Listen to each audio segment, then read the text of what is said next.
Good morning, good evening, good afternoon guys. Dara guys, di baha na sa guys. Oh, dako. Baha na guys.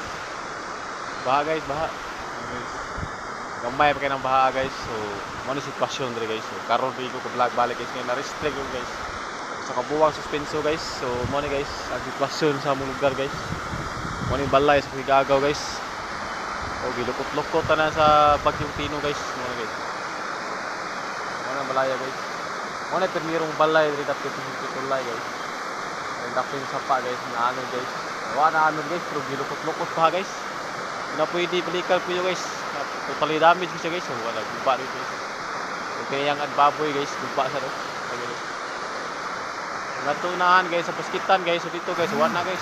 Nahawan din mabalay ito guys. Tuloy kitihimtang diri guys. Gibilin sa Bagyong Tino guys. Mo ni gibilin niya guys. Gibilin niya atong bagyo guys. Sa Bagyong Tino guys. Para guys. Gawan-uwan sa dire guys. Kaya na sa bagyo ni suot guys, si Bagyong Wilma guys. So ang sitwasyon karon guys sa mga guys. So thank you for watching guys.